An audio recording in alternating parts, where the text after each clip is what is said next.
evening, good afternoon, good day to you, and welcome to Bayou Sports Talk, baby, here down in the Bayou of Louisiana. We have some great topics before you today, and I'm Kay, your moderator. Let's holler at the guys. Holler at them, coach. It's me. It's me, Coach 67 Sports TV. Shout out to the awesome and amazing LDBC, Lions Den basketball community. Shout out to the greatest university in the world, the Southern University, home of the mighty Jaguars. Hoping everyone is having a blessed afternoon, and we're looking forward to having a great show today. Holler at him, Ray, the baby of the bunch. What's up, y'all? Y'all know the baby of the bunch here to give my topics, my opinions, my point of views, on these topics that we discussed today. Can't wait to see what we talk about today, and how people in the comments react to the topics that we talk about today. All right, guys, start me off, Ray, with some boxing. What are your thoughts? What's up to come? What's on the card? So as far as like boxing news, it haven't been, from what I could see, it's not too much of boxing news from the last time, we did the show, last week. The only thing I see with boxing is that Ryan Garcia is continuing to have more episodes. I don't know about episodes, but like his Instagram posts are like super weird. And I'm to the point where I'm like, I'm about to either unfollow this dude, block this dude, or whatever. But as far as like just like actual like in the ring type of boxing, upcoming fights and actual fights. No, I don't have really any boxing news. What about you, coach? Well, there's multiple topics to talk about in the sport of boxing. Of course, I'm a member of the LDBC. That's the Lions Den boxing community. We talked about multiple topics during last week's show. Of course, we talked about the card from last Friday. Of course, Joe Parker beat Zilly Big Bang Zane. We talked about that. We talked about how AJ stopped Francis Ngannou. One other thing we kind of touched on the Terrence Bud Crawford situation. We talked about how he could potentially fight Chris Eubank Jr., but it seemed like that was fake news. And basically, we haven't heard anything from EJ. And in addition to us not hearing anything from EJ, it seems like Bud Crawford is not going to fight Chris Eubanks Jr. So it's still a possibility that we still get the Errol Spence Jr. versus Terrence Bud Crawford rematch. The reason I say that is a possibility is because there's no real news on the horizon for Bud. A lot of people saying that he ducked Jerron Boots Ennis, but I don't really see it as a duck from the standpoint of, in many instances in the fight, people don't understand the fight game. When you got a young up-and-coming, like, hungry fighter like Boots, and you got two established stalwarts of the division like EJ and Bud, and they've been killing themselves for, not from the literal standpoint, but they've been struggling for years to make weight. Both of them made it clear that after that fight, once they fought for undisputed, they were both moving up to junior middleweight. So I knew it was a strong possibility that they were not going to remain in that division. In fact, they talked about the rematch potentially being at 154. So I think it's a possibility that that rematch could still come off. Now, there's also speculation that Bud Crawford could fight the winner of the Tim Tszyu, Keith one-time Thurman fight. So, PBC, I think all the finances they had at their disposal, they mismanaged them, giving so much money to Canelo. Now you don't have the money to pay all of these other fighters. And as a result, you got just turmoil in terms of just be realistic. Tim Tszyu versus Keith Thurman, that is not a pay-per-view worthy fight. To give the fighters the money that they want, you have to put it on pay-per-view. It's not gonna sell. I can tell you that now. So that's the news in terms of from a Terrence Bud Crawford standpoint. We talked about how Canelo has effectively ducked David Benavidez and he's gonna fight Jaime Munguia. We also talked about how Mike Tyson is gonna fight one of the Paul brothers, and like King Ray was saying, you know, we've seen this whole debacle with Ryan Garcia. I think the fact that he's going through all of these, you know, part of it makes me feel like part of it is he's having serious mental health issues and substance abuse issues. Part of it makes me feel like he's lying, and then another part of it makes me feel like he's intentionally sabotaging the fight. So if he does go the distance, he could say, "See, look, Devin Haney couldn't even knock out Ryan Garcia," or if he does knock him out, he has a built-in excuse. So at the end of the day, like, it's strange everything that's going on with Ryan Garcia. You know, it's just a little weird to me. Uh, you know, we talked about Conor being in Manny Pacquiao, but one thing we did not address last week is, you know, another fighter that's having mental health issues, Adrian Broner, AB. You know, AB at one point, he's one of my favorite fighters. You know, in terms of in the ring, you know, it's sad that he didn't live up to his fullest potential. You know, he was supposed to be the next Floyd Mayweather Jr. He was a Floyd Mayweather Jr. understudy. You know, they were friends, and then they were enemies, and the friends and enemies back and forth. You know, they had a weird relationship. The dynamic of their relationship has always been extremely weird to me. But the fact that him and Devin Haney, they couldn't make the fight. He has this grudge against uh, Bill Haney, which is Devin Haney's dad. And of course, you know, I told y'all how, you know, at our LDBC meet and greet, I met Bill Haney, and Bill Haney is a first class guy, just extremely nice guy.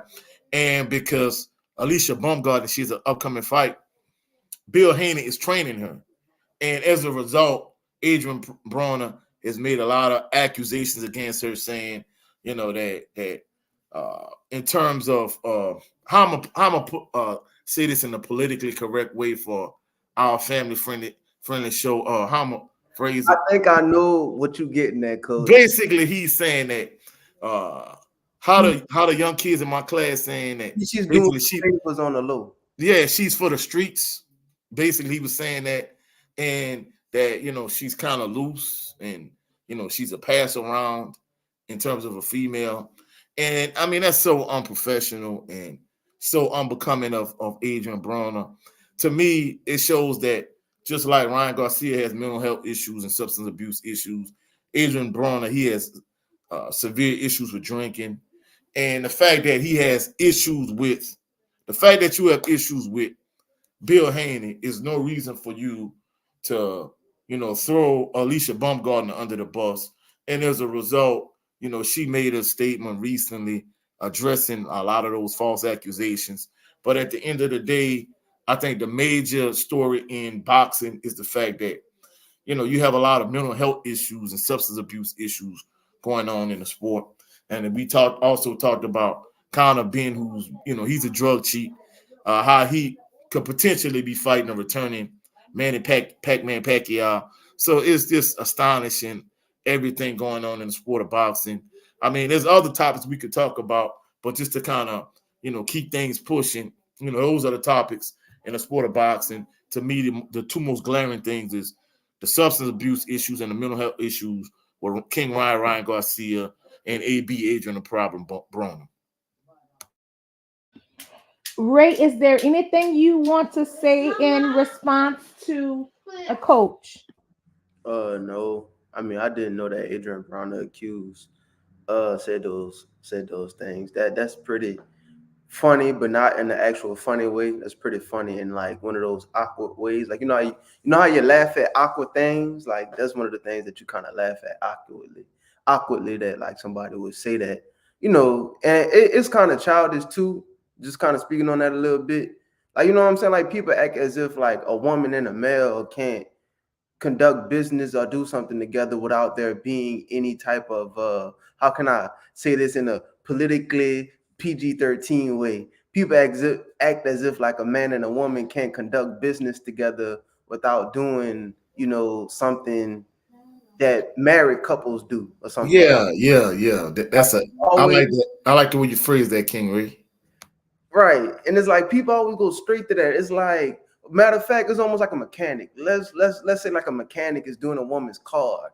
Dude's gonna automatically assume like, all right, I see why you working on it. Like, no, dude, you just working on a woman car. Like that's it. Bill Haney is just training a woman. And my thing is, I'm pretty sure Alicia has had other male trainers before. Why he didn't say that about all those other male trainers she done had in the past? Yeah, Why? like Tony Harrison, another fighter from her city. But people be saying stuff just to poke at people and just to be messy. And that is true. That is very true.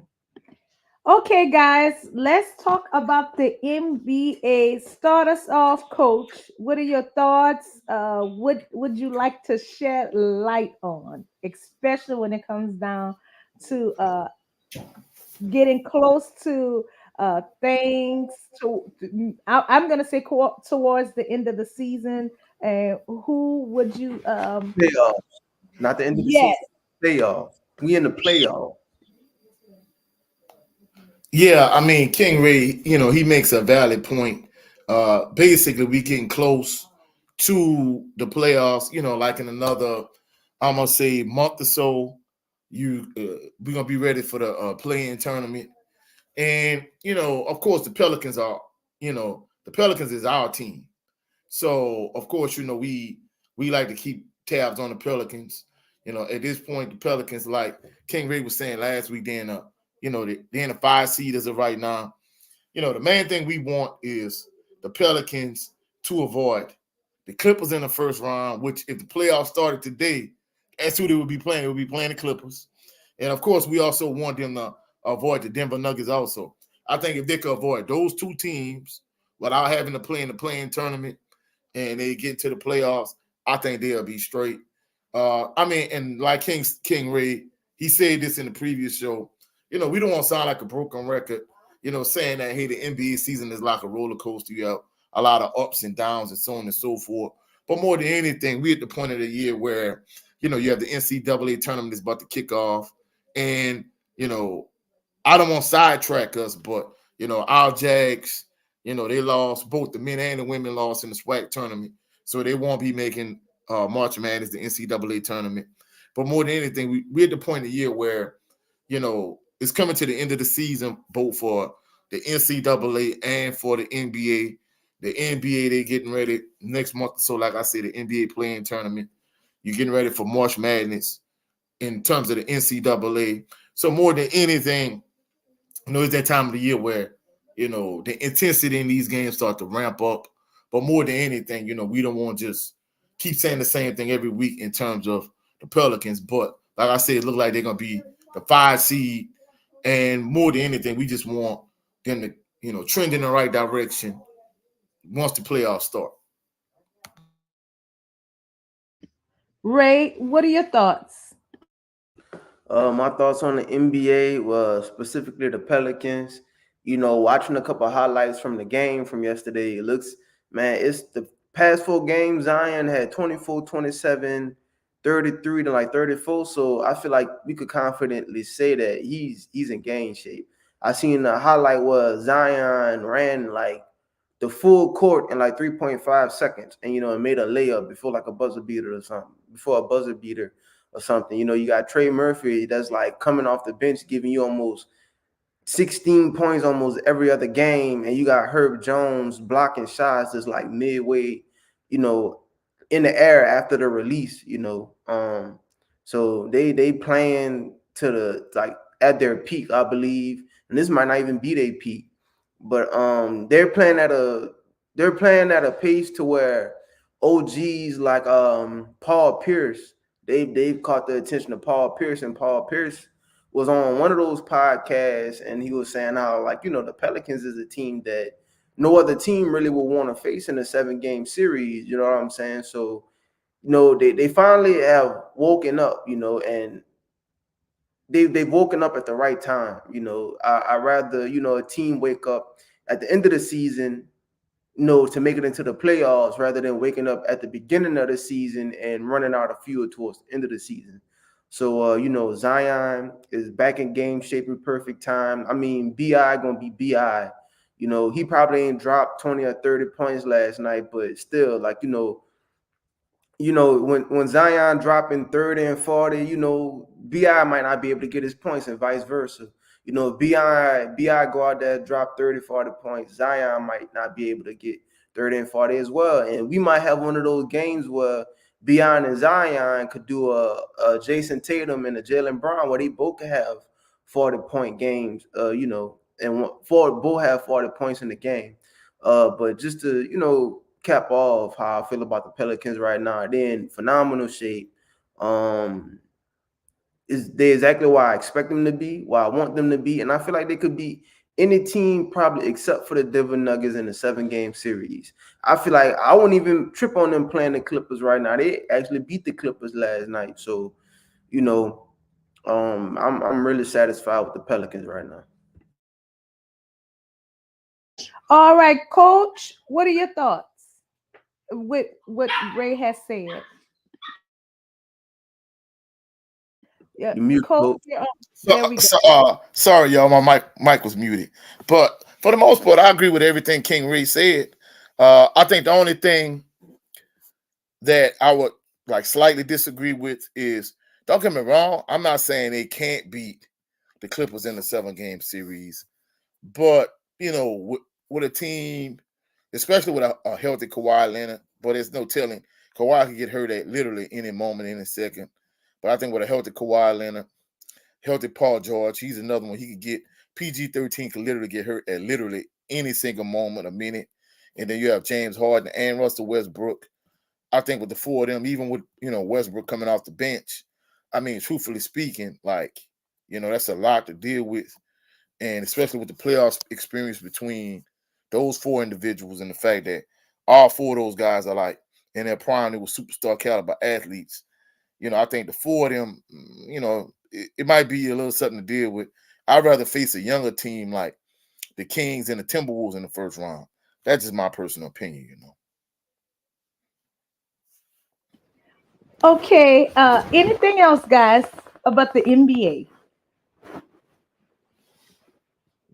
All right, let's talk about the loss LSU had to the hands of South Carolina. Coach, start us off. Well, actually, I want to throw the King Ray for this topic. It's not just the fact that LSU lost. You know, they lost in the finals of the SEC tournament, but the melee that ensued after the fact. I wanted King Ray to give his thoughts on this particular topic first. All right, y'all. So I'm gonna start off with the actual game. Um, First thing I'm gonna start talking about is Kim Mulkey. How I pay attention to Kim Mulkey's post game interviews, post game conference. You know, where the players and the coach sit down and they take questions and stuff from the media. I pay attention to those a lot, and for some reason, after both of the losses that LSU took to South Carolina, she was extremely happy for some odd reason, and if you go look at the post game interview where she said something that a lot of people in the media didn't like, but me, I wasn't even paying attention to that. She was saying she called her team champions. She said she was happy, and she said she loved the way her team had fight and grit. And she said that I got some champions there. It's kind of in telling us that LSU Kim Mulkey sees something in her team where she confidently feels like LSU will repeat this year.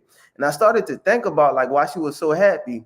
And I thought of back to the beginning of the season that LSU had this year, where LSU, who was the preseason, who was the number one overall team, week one of the NCAA season, basketball season, they got upset by 20 ranked Colorado. And the first thing Kim Mulkey said about her team was that they didn't have any fight or any tenacity in them. And when you get to this part of the season at the SEC championship game and what transpired in the game, it goes to show you this LSU team has a lot of fight in them now. And like even with people like Haley Van Lith, everything, all the controversy that transpired at the beginning of the season where Angel Reese was suspended, and now people all of a sudden saying that Kim Mulkey doesn't hold her players accountable. Like Kim Mulkey literally suspended Angel Reese, and we did not know why. So it goes to show you that Kim Mulkey will protect her players and discipline her players at the same time.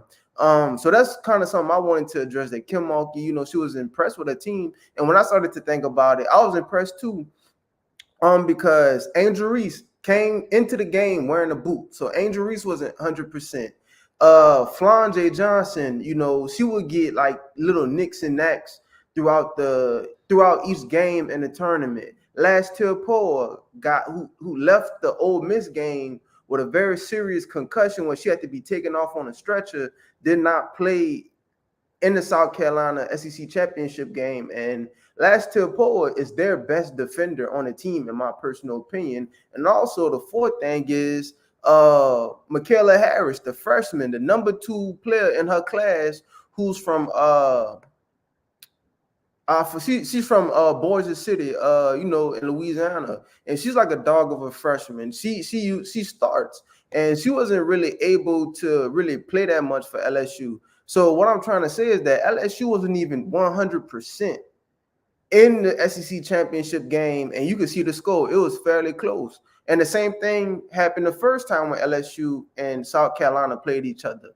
LSU was leading the entire game until Angel Reese got fouled out, and that's how South Carolina was able to come back and take the lead. So as far as the aspects of the game, like yes, South Carolina did win the game. And, it's Dawn Staley, legendary head coach, legendary player and legendary head coach. And South Carolina did their thing. The freshman, I forgot her name. She from South Carolina as well. She just signed the NIL deal with Steph Curry. That girl's a dog, She's a freshman on South Carolina. But she basically was the one who carried the team. As far as this game goes, Angel Reese won the matchup against Cardozo.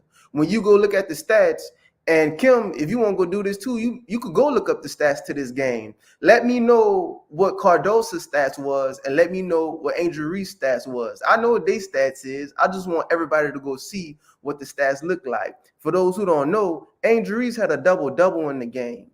Cardozo had single-digit points and single-digit rebounds. But it seems like for some reason, a lot of people hate Angel Reese. I don't know why. I'm not saying she's the best thing, since how that saying go, best thing since a bag of chips or sliced bread or something like that. Bread, yeah. I'm not saying she's like the greatest women's basketball player ever, but people keep down talking her like she's not a good legit player. But so that's how I feel about the game. I do feel like LSU will make it to the Final Four in the NCAA tournament. And whenever they do play South Carolina again, I think LSU, will win. And it's not about going undefeated. It's about winning the important games. And coach, we know this. That year that last year that Drew Brees was here, the Saints beat Tom Brady twice, and we ended up losing to him in the playoffs. So yeah, the Saints won the majority of the matchups, but we lost the most important one. And I feel like the same thing will happen in LSU favor. Yes, South Carolina won twice, but when LSU, if they meet up again, which I really do think they would meet up again in the NCAA tournament, I feel like LSU will beat them if they're at 100%. And LSU is playing at their peak now because at the beginning of the season, a lot of the players on that team, they was playing like pure trash. But they playing at their prime, and all of them are balling out. But as far as the scuffle, oh man, I don't want to take too long on this. I feel like it's a toxic double standard, bro. Hold up, King Ray. Hey, you ain't got to rush it, bro. Just take your time. Rock out. All right. So with the scuffle, I feel like it's a toxic double standard that's in women's sports now. And I always wanted to say this ever since what transpired last year, what happened with Angel Reese and Caitlin Clark. When Angel Reese did the "You Can't See Me" to Caitlin Clark, and everybody blowing this out of proportion, like, oh wow, that's so classless. Like, bro, We fight fans. You know, I'm a UFC boxing fan, coach. You are a boxing combat sports fans. You will see instances in a fight where a dude will get knocked out. Matter of fact, going back to I believe it was the first fight that Deontay Wilder and Tyson Fury had. Deontay Wilder knocked Tyson Fury, almost knocked him out cold, and he did a shimmy. And I'm like, I remember when Israel Adesanya knocked out Alex Pereira. And like Izzy knocked him out and he shot bow and arrows over his unconscious body. Do you know how savage that is for somebody to taunt over your unconscious body? And nobody says anything about this. It's like it's normal. You got Draymond Green kicking people in the nuts. You could have something like Luka Doncic could be in a championship game playing against Giannis, and Luka Doncic could do this to Giannis. Nobody not gonna care, bro. But it's like when Angel Reese did, like why are people blowing this out of proportion? So the reason why I bring that up is the same thing with the little scuffle. People saying that Cardoso was right for doing what she did to Flange because Flange kind of did a little shove to another South Carolina player. Stuff like that happens all the time in the men's game, and nobody cares. And the thing is, even what Cardoso did, even though it was wrong, stuff like that happens all the time in football games, basketball games for males. I remember when Mike Evans did that to Marshawn Lattimore when Jameis Winston was still on the Buccaneers and he went up behind Lattimore's helmet and he did this, and Mike Evans came up behind him and like hit the mess out of Marshawn Lattimore. It's like stuff like this happens all the time in the men's game and nobody cares. While all of a sudden, you know, people taking this out of proportion, making that out of a big deal. Cardoso has a history of doing this. If you go on YouTube, you could look up a video of Cardoso pushing Satu Sable in the back during one of the women's basketball Olympics games. For people who don't know who Satu Sable is, she plays for the Dallas Wings. She's actually one of my favorite WNBA players. You know, she's German and Gambinian. I believe that's how you say it. Her father's from Africa and her mom's German and stuff like that. But she basically, when she was in the Olympics, she's still a college player. Satu Sable is a whole experienced veteran in the WNBA, and she intentionally talked trash to her to make her angry. And just to take that and put it into perspective about the LSU game, Flange didn't even do nothing to Cardoso. She shoved the other South Carolina player. The person that Cardoso should have hit was Angel Reese, and which is why Kim Mulkey said what she said. She said, why she didn't push Angel Reese like that? Because throughout the game, Angel Reese was talking trash to her. I didn't even notice this, but Angel Reese apparently, I don't know if it was on purpose or by mistake, but Angel Reese pulled her hair. And I seen this as well during the game. I don't know if this was accidental or on purpose either, but Angel Reese actually like elbowed her in the face. Cardoso didn't do her anything. People talking about Cardoso that did the same thing to Angel Reese. Well, why didn't she? She was talking to her the whole game. She made contact with her. And based off what I just told y'all, Angel Reese won the matchup. So it's like, what all this hate come from? And Kim Mulkey was telling the truth. And I feel like Kim Mulkey shouldn't have to apologize. Could she apologize? Yes. And I mean, Dawn Staley, I love Dawn Staley. Very classy. You know, she apologized. And I feel like she should have because her player was in the wrong. But I feel like, you know, Kim Mulkey didn't have to apologize. And I feel like what she was saying was the truth. I don't think Cardoso would have did that to Angel Reese. And she didn't do that to Angel Reese. And it was uncalled for. In my head, you know, Flange would have just shoved the other player, then everything would have went about his way. We wouldn't be talking about this. The only reason we're talking about this is because of what Cardoso did. Nobody really cared about what Flange did until Cardoso did what she did. If Cardoso would have never did that big linebacker shove, like she looked like she was Ray Lewis hitting a wide receiver in the middle of the open field or something. Like, and you know, as far as Flange brother coming on the court, man, look, coach, I'm gonna ask you. If you seen K get hit like that by a girl that big, what would your reaction would be? Yeah, I think my initial reaction would be the same. However, you know, you can't let your emotions get carried away. And not only that, the fact that essentially him jumping over the scores table onto the court, man, that probably would have been my initial reaction. I can't really like cold water him. However, the issue is the fact that you're a man, it's a woman's game. That's I true. know it's like in the heat of the moment. Yeah, it's your initial reaction, it's the heat of the moment. But technically, in that particular instance, that really constitutes trespassing. That's why the cops hopped over the scores table behind him, and they swiftly got him off the court and arrested him. So yeah. That's true, coach. I mean, I don't agree with what he did, but I feel like I can understand why he did it. Because, like, Yeah, I'm yeah, here and I'm sure you would do the same in that instance too. That would be your initial reaction, though. to go defend your loved ones, and like you were saying, like, it's the truth. You got to control yourself. I'm pretty sure I'm very positive I will control myself at a game, but ain't no telling what had happened. Like, we could be sitting at a Bayou Classic game, and and the opposing team, like a Grambling fan, could hit one of your family members who's a female. You gonna be like, nah, I know she didn't just hit one of my family members. You probably gonna want to hit them back or just protect it. You don't know how you gonna react, and that's just how that dude reacted. I'm not saying I agree with it. He should never, jumped over the score table or nothing like that. But, we not gonna burn a dude too much, if that makes sense. But I feel like, I let out all my frustration pertaining to that.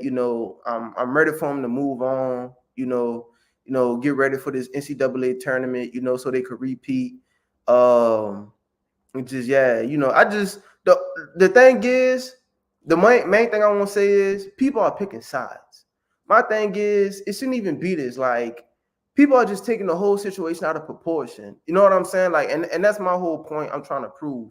People are making it worse than what it is. Like, if this would have transpired in the NBA game or in the males NCAA game, nobody would really be talking about it. Or if people were talking about it, we'll be laughing about it.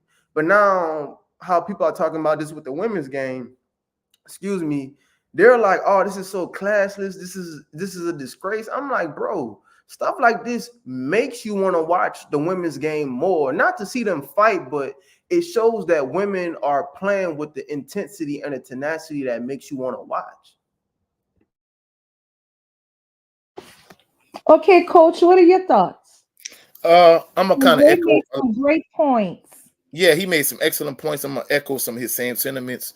First and foremost, in terms of the game itself, I think these are two very evenly matched teams. Since I'm in the LDBC, I'm gonna use a boxing analogy.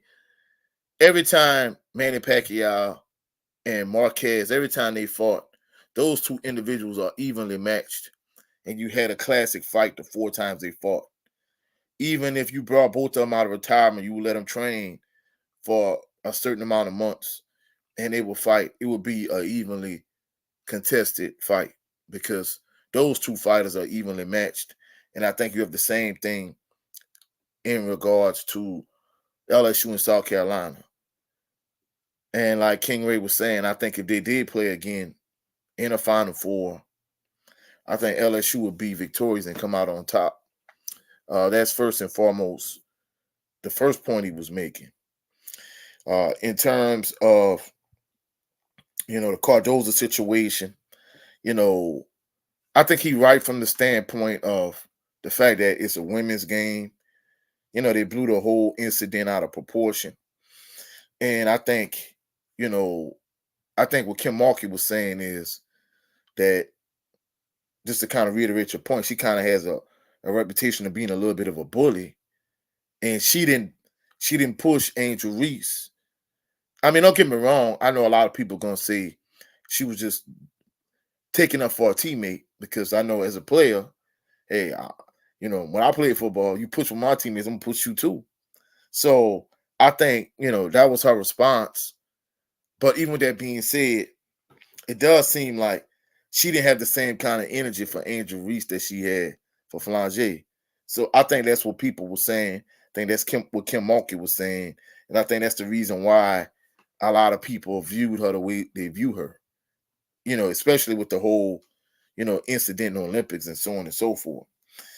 Now, in terms of, Flanger's brother coming to our defense, I think that was an excellent point King Ray made from the standpoint of, you don't know how you react if you're in that particular scenario, you're in that particular situation. Like he was saying, I think if Kay was in that situation, that'll probably be my initial reaction also. However, I'm a coach, so I know, guess what?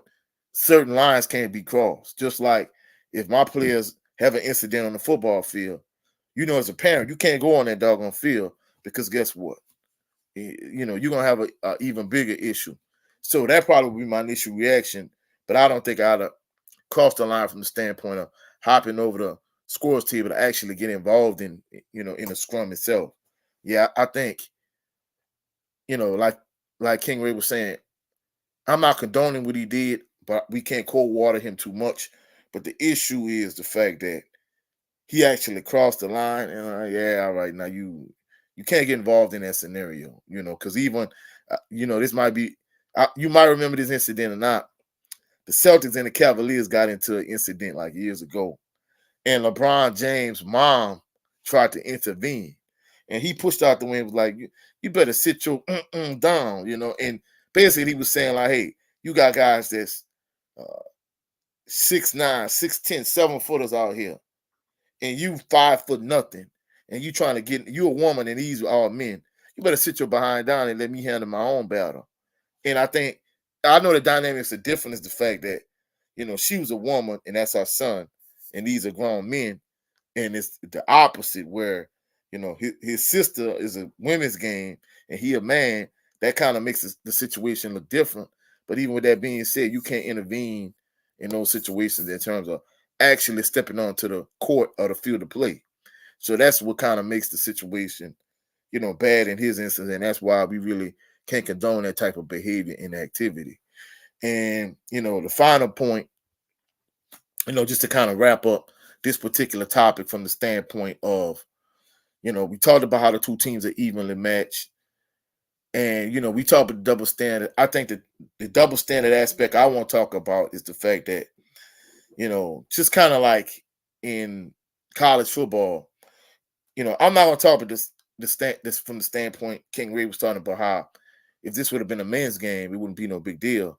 I think if it's a big enough like fight, a big enough scrum, yeah, it's going to make, all of the sports programming, on whatever network you're talking about. All the old media is going to cover these type of incidents if it's big enough, whether it's a men's or women's game.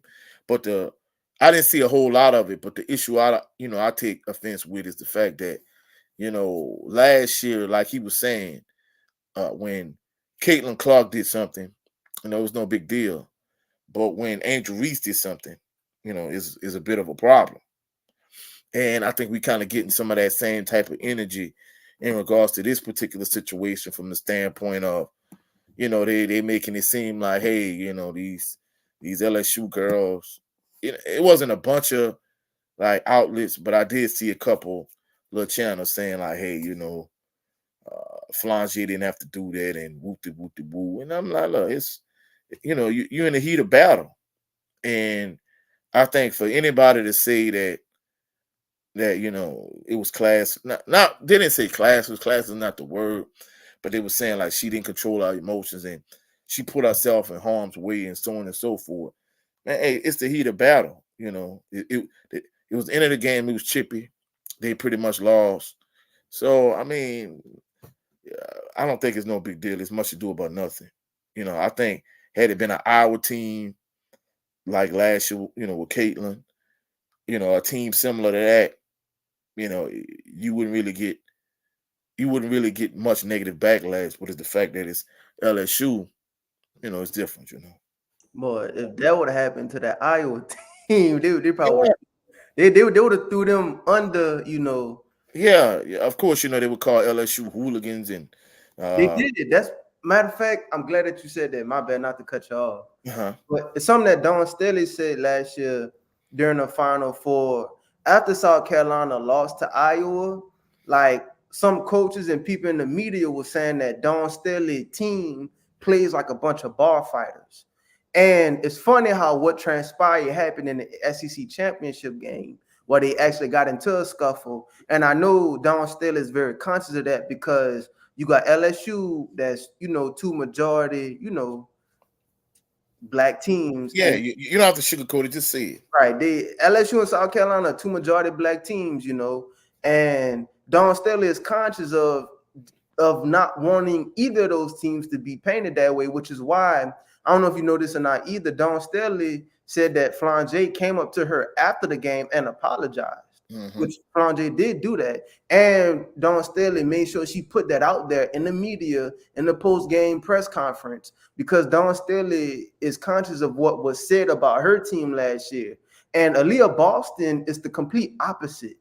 Aaliyah Boston was like the best person on South Carolina last year. And Aaliyah Boston is like that very nice basketball player that no matter what you do her, she's not going to get into it with you. And they were even calling that team, bar fighters. And Don Staley was, conscious of that. And so what you just pulled up, man, is like I felt like if LSU would get like feisty with a team like Iowa, that's with a team like Iowa, the media would like how they're coming against LSU and stuff. Like it would be way, way, way worse because Iowa is like that poster child team for the NCAA right now. With Kalen Clark. It, are there any other comments you would like to make, Coach, in reference to Ray's points he has made, as well as you with Coach Ray? I'm in agreement 100% with what King Ray said. Okay, guys, before we move on to open discussion, we want to put the spotlight on all of you, fam, you loved ones who made this all possible for us to be here. We just want to tell you we love you, we thank you, we appreciate all the love and support, and without you we are nothing. So thank you, thank you, thank you. We want to shout out daddy daughter time, Jay Good, Joseph Townsend, Jay Barr, Jared O11, Green, relaxing, calm rain, motivating to be a millionaire, and love for those who are just watching. Thank you, thank you, thank you. So let's start our open discussion. Let's start off with you, Coach. What do you have for us? All right. Well, we're gonna touch on it a little bit later on in terms of our own particular team. However, this for King Ray, the Atlanta Falcons signed quarterback Kirk Cousins to a 4-year, $180 million deal, contract. All right, with $50 million signing bonus. In his career, Kirk Cousins has got $330 million guaranteed dollars while only winning one playoff game. Now, you and I behind the scenes, we talked about the quarterback market and how you got players like Kirk Cousins and Derek Carr.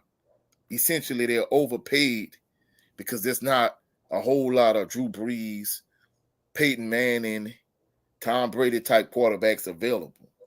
So, do you think Kirk Cousins is worth the amount of money he's received, not only from the Falcons, but uh, all the guaranteed money he's received over the course of his playing career, considering he only won one playoff game? Like Cam Newton said, he need to know who that man agent is, bro. Cause ain't no way that dude keep getting all that guaranteed money like that. Somebody ought to call 911. Cause it's obvious this dude is robbing people, bro. It's a heist at this point. It's like this dude only got one playoff win, dog. One. Like at the beginning of his career, when you're not sure about a player, like, okay, yeah. But like, dude, this dude really hasn't done anything. And like I see Atlanta Falcons fans happy because I follow a few Atlanta Falcons fans that I went to Southern with. And I'm like, bro, why y'all so happy? I'm like, I guess they probably could say the same thing about us when we got Derek Carr last year. It was probably like, why y'all so happy y'all got Derek Carr? And I'm looking at knowing why y'all happy y'all got Kirk Cousins. That man not about Hey, to. I wasn't happy we got Carr. Yeah, you wasn't. I was.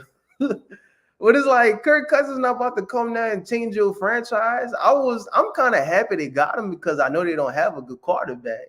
They got an average quarterback just like us. They got an experienced average quarterback, but if they would have got Justin Fields, that would have changed their whole dynamic of their offense, most likely for the better. But man, it's just I feel like he probably just got a good agent, bro, but he does not deserve that money. And I'm talking about from a player aspect. I'm not talking about from a personal aspect. I don't know the guy personally. Personally, I wish him the best. If it depended on his personality, he probably should have $1 billion. But from the aspect of him being an actual NFL football player, no, he does not deserve that money. But yeah, that's my reply to that. Yeah, I'm in total agreement. I mean, it's insane the amount of money that this dude has gotten. I'm gonna be truthful. To me, the kind of money that he's gotten from over the course of his NFL career and from the Falcons, to me, this is like first ballot Hall of Famer type money. Not only has this dude not won a Super Bowl, he's only won one playoff game. So it just kind of goes to show you that, the quarterback position is extremely important in the NFL. But me personally, if it was me, now don't get me wrong, one of our LDBC brothers, Trill Will, he's a huge Falcons fan. But, Desmond Ritter wasn't nothing to write home about. So, of course, Kirk Cousins is an upgrade over Desmond Ritter. However, Kirk Cousins is not a perennial Pro Bowl caliber quarterback. In our opinion, he's definitely not a Hall of Fame caliber quarterback. He's not a Super Bowl caliber quarterback unless you have the Ravens that won a Super Bowl with Ray Lewis. Unless you have that type of defense and that type of running game, with Jamal Lewis and Jay Lewis, a phenomenal dynamic punt and kick returner. Unless you have all of those, type of things around him where he could be like a game manager, like Cam Newton constantly talks about the game changer versus the game manager. To me, he's not worth that kind of money unless he's in a phenomenal situation. Now, don't get me wrong. Truthfully speaking, I'm not even gonna lie. I mean, they have a lot of weapons on the offensive side of the ball. You got a great running game. You got a tight end that could be a game changer. Also, you got a lot of weapons, and you have a pretty good defense. But even with that being said, it's like, man, this dude is not worth that kind of cheese that he got paid. I'm unapologetic about me saying that, and it's just kind of going to show you just in the NFC South in general, with us having Derek Carr, them having Kirk Cousins, Bryce Young, he's kind of young, and then Baker Mayfield playing for the Bucks. It's like there's no like Drew Brees, Tom Brady type quarterbacks in the NFC South. The NFC South as a division is wide open. Hopefully the Saints could do enough to get the job done, John. Hopefully they could do enough to get the job done. And, Big Joe Townsend, he brought up an excellent point. It's like, man, Kirk Cousins, he just he and his Floyd Mayweather Jr. back. He robbing the bank. It's easy money, you know what I'm saying? And even like I was talking about Trill Will, basically, he was saying he would rather James Winston. And the fact that, Winston didn't get a bag. Winston only ended up signing for $4 million with the Browns. It goes to show you, it's like, man, come on, man. I don't care nobody see. I know Rude Dog and King Ray and I, we all disagreed when Derek Carr initially played for the Saints. But truthfully speaking, I don't care what nobody see. Jameis Winston is just as good as Kirk Cousins and Derek Carr, in my opinion. And the fact that both of them got a bag and he just kind of getting pennies on a dollar compared to what they're getting, to me, just kind of go to show you how, certain players are viewed favorably. And I mean, don't get me wrong. I don't care what nobody said there's a racial dynamic to it. It's not that in every instance, but to me, it's no way Kirk Cousins should have got the bag he got. Neither Derek Carr, as far as I'm concerned. I mean, I'm unapologetic about what I'm saying. In fact, you're Oh, open topic, King Ray. My open topic is, so I see a lot of speculation with trades going on and potential, drafts and stuff like that. But one thing that kind of piqued my interest was I did see a rumor that the Minnesota Vikings could be trading Jay Jets, Justin Jefferson, to the Bengals. Um, so I just kind of want to get your opinion on that. If do you think something like that could happen, and what would that look like from an NFL standpoint if Joe Burrow get his two main targets, In from the college. historical Yeah. LSU season, if you get them on the Cincinnati Bengals together? Well, I'm gonna be honest with you. If the Bengals could get Justin Jefferson from the Minnesota Vikings, Like that would be astronomical for the Bengals.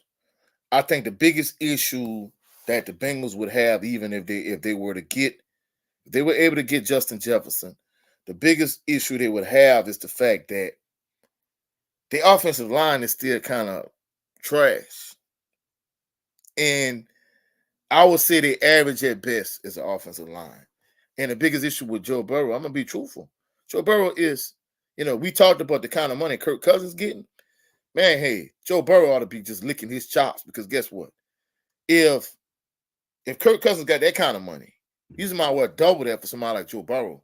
Joe Yeah. Burrow is a legitimate franchise quarterback, but the issue is if you don't have an offensive line that can protect him and keep him upright, and he's constantly getting banged up and getting hurt and getting knocked around, then that's problematic.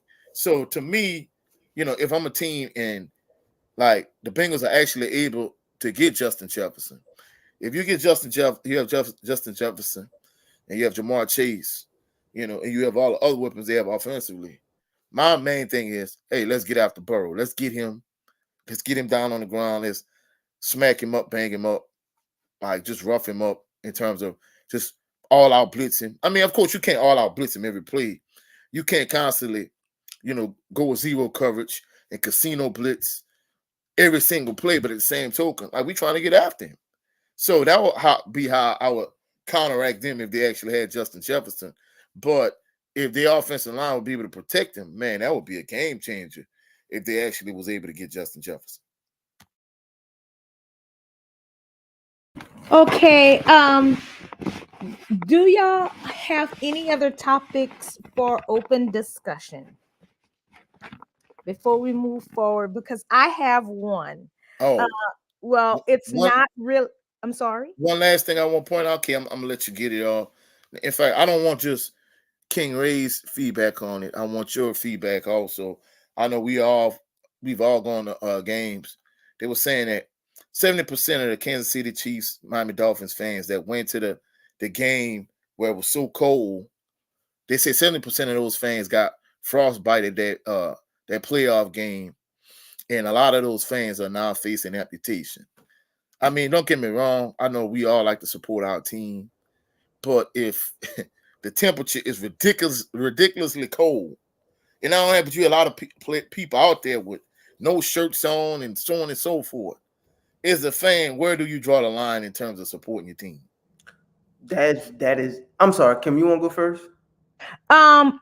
Okay, I can. Uh.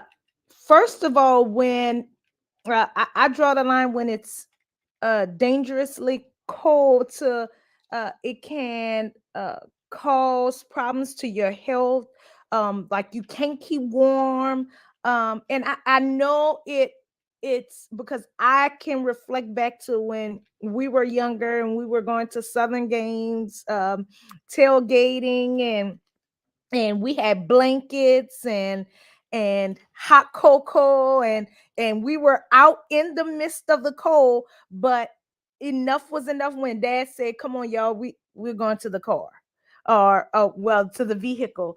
You have to know when is enough enough. I know you want to support your team, and they're still gonna be out there. They're gonna make sure the players are adequate, to be on the field. And if it's too dangerous, they are going to pull them. So when do you think enough is enough for yourself? Because you don't want to end up like this situation. You're ending up in the hospital, uh, a cause for amputation, or you are. I hate to say it like this, and I don't know if it is for a lot of the fans. This will cause for them to they won't be able to provide for their families like they need to, because you're getting fingers amputated, toes amputated, feet, hands, whatever it may be. So when did you think you were okay, or when did you realize I need to go to the hospital? It's something that you have to be, because your body tells you when you have problems, something is going on. I know my body. When I feel something is going on, I know uh when something is going on. So you have to be aware of those signs and those things that's going off in your head, like, hey, you need to get out of here. Hey, it's too cold. Hey, uh I need to go home and tend to myself. What about you, Ray? For me, so I'm thinking because that was a championship game. So it's not like it's a regular season game where it's like when August or July comes around and they give out the No, schedule. no, no, no, no. This was like I think the The, first round, the wild card round, or the divisional round, one of the two. gotcha. I know it was a playoff game. Yeah, it was the first playoff. It was like one of the first playoff games of the season. Right. So it's not like, it's a regular season game where a scenario where let's just say the full season schedule comes out in July or August and we get together and like, hey, we want to go to this week 15 NFL game. And we don't know how the weather is going to be for that game. People knew what the weather was going to be for this game and they still chose to go. Like, I feel like you just got to draw the line at this point, and you got to make smart decisions. And I know how it is with tickets sometimes because you always can't get your refund. So people probably brought the tickets, but I think they stated it a way ahead of time that this game was going to be in some very cold conditions. So it's not like people who brought the tickets didn't know. And even when you buy tickets off of Ticketmaster, you could check the box to put like the insurance on your tickets to be like just in case anything happens, you could get your refund. So those would be a good time to promote like paying an extra little $20 for something like that, to get your refund on your money. But I feel like, man, that's just, I hate to say it like this, but I feel like, man, it's stupid. Like, why would you go out there in negative degree weather and just stand out there, bro? Like, are you serious? Like, I'm not gonna go to a game if I can't feel comfortable. So I wouldn't go to a game if it's too cold. I wouldn't go to a game if it's wet. I'm not standing out there in the rain just to watch people play football. I'd rather watch it, in the comfortability of my home. You know, um, and I feel like also the Chiefs should have took initiative action and responsibility for that. I guess it kind of like, and when I say the Chiefs, I'm talking about the organization. You know, I don't know if they're money hungry or what. I'm not trying to say that they're money hungry, but if you really care about your fans, you would tell them like, hey, we're actually. I feel like they should have did something to where like they would advertise people not to go to this game. And if you don't want to go to the game, we will give you your full refund. And if you do come to the game, you come at your own risk. I feel like, the Chiefs organization should have done something like that, where people have an option to like not want to go to this game. Because some people probably came to this game like, oh man, I paid $400 for this ticket. I gotta go. But man, I feel like it's not smart doing that. Like why would you stand in uncomfortable weather conditions just to root for a team, bro? I feel like it made no sense at all. Well, King Ray, let me say this, and you did make some great points, but something I want to say, when you are, if for anyone that watches the news, they make mention of the weather reports, how when you prepare, oh, so and so is, like, let's say in Kansas City, oh, the Chiefs, they're playing on Saturday and it will be some very extreme weather conditions. Guys, make sure you're prepared. I wouldn't, I would say, if you're going out there for too long, it could per- potentially cause some uh health issues in the forecast. So please be safe out there, guys. They make mention of that when you watch the news. So at what point, like you said, do you say, hey, I don't think I need to go out there? Or, hey, family, let's make a plan. If we go out there to the game, how long do you think we should stay? And I know you want to support your team, but at what risk? Are you willing to risk your health, your limbs, your family? You need to be in keep that in mind when you're making plans.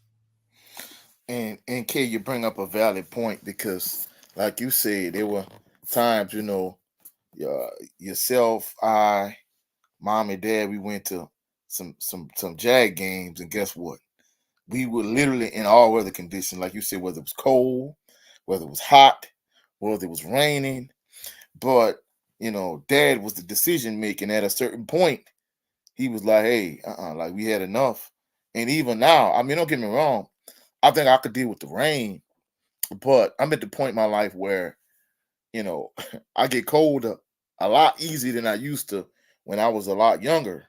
And even like one of the games this season, like it was only even this year and last year, like the weather was only in like the 40s. And hey, I'm like, all right, hey, y'all, let's go. It was only 44 degrees, but it was extremely windy. And I was cold and I had on like multiple sweatshirts and long sleeve shirts and jackets. And I'm like, oh no, like, let's go. So, as an individual, you have to kind of make that judgment decision on your own. But the crazy part is the individuals that were there that didn't have on any shirts.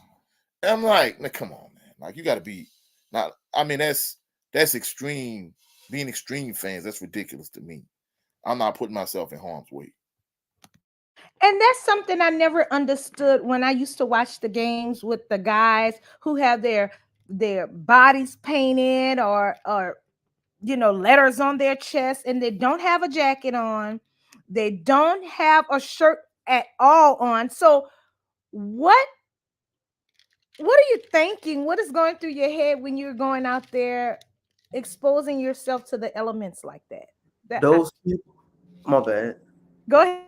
I Go was about ahead. to I was about to say alcohol keeps you very warm, and you got to be a very drunk person to do something like that. Well, look, our dad, he was one. He would drink. He would bring his alcohol in and everything, Yeah, and yeah, it had to be extremely cold because our dad used to wear windsuits, yep. and He it had he to did be not wear a coat or extremely cold jacket. for him to zipping it up, and let alone wear a shirt under it. No, hey, So even when it's very cold outside, Ray, you still make the decision like, hey, maybe I need to put a shirt on because those elements are different from Louisiana elements. yeah, So that is not something you can just go outside and be like, hey, I'm not wearing a shirt. Hey, I'm not wearing a jacket. That is those are different elements. hey, and King Ray, she brings up a excellent point because I kid you not, this was like years and years ago. This was pre you, of course, but Southern played against Texas Southern one year for homecoming, right? And it was cold. Like Kay said, we had blankets. Mom had hot chocolate, and hey, it was cold. And he had on a windsuit as usual. He didn't have no shirt on under the windsuit, and he would always have it like half zipped. So he didn't have a t-shirt. He just had on a jacket with no t-shirt on under it, right? And he would drink alcohol, and he always said, "Hey, that keep you warm." But that particular for that particular game, oh, he zipped up that jacket, and he was like, "Hey, it's cold out here today," because he said, "Guess what? I'm drinking this alcohol. It is not warming me up." So what we ended up doing, we ended up leaving early. Uh, not much, not. I mean, we stayed till like almost pretty much the end of the game, and of course, the thing that precipitated us leaving, like Southern was up huge because it was like 2 o'clock kickoff this year for homecoming for that particular season. Southern was up huge, and the thing about it, Southern got the ball to start the game and to start the second half, and they were up like about I think 3.5 touchdowns. It was up by like 20 some points, 24 points. Texas Southern came back and they were getting ready to win the game, and he just got to say we left. So, but the thing about it for him to zip up that jacket, oh, it was cold that game. This Southern ended up losing that game, Yeah, actually. they lost that game. Oh wow, Yeah, And Ray, our dad, he didn't cut in the corners, and he had a very he was mad. yeah, he that temper and that tongue, he will cut you quick with a cuss word with and he didn't care if their family members were around. He will call them jackrabbits and everything else. and didn't care. But the point of the matter is, you have to be mindful of what you're exposing yourself to. And with that being said, uh, guys, I want to ask you all, what are your thoughts on and I know this isn't the same as sports, but they have this retool your school for HBCUs. And for those who have not heard, it's through Home Depot. And whatever school wins, they take the money, which is $150,000, and go and improve the campus. So, right now on the leaderboard, Auburn is in a, a huge Landslide. lead. Yes, they have over 673,000 votes. And our school, Southern University, our alma mater, they are in sixth place with only 90,000 votes.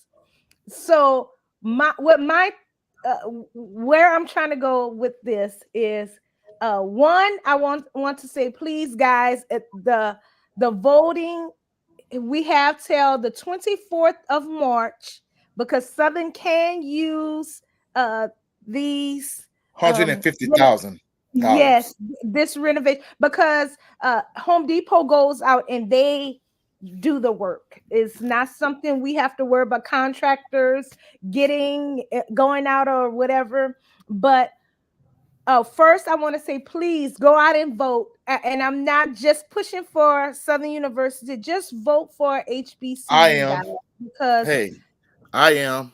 yes, yes, I would love for them to vote for Southern, but please, it's just to support our HBCUs, because this is a great thing for us to have some support out there, because HBCUs don't get enough attention. But what that being said, and I want to start with you, Ray. What are your thoughts? How do you think Southern could have used this money? What would be one thing you think they could use to renovate on the campus? So like this Home Depot thing, they've been doing that ever since I was there. Like I seen it too. Yeah. And I'm like, I actually got discouraged in seeing it because when I was there, I used to be like, yo, we gotta vote. Like everybody used to be on Twitter and like, go vote, go vote. And like I think we might have won it like one time, if that. So it's like when I seen this shit, I'm like, man, I don't think about this, man. Cause I'm like, man, we never come in first. But I mean, what they could use it on, and yes, I did vote. But just because I voted doesn't mean I was like it almost felt like insanity. I'm like, oh man, here we go again with this.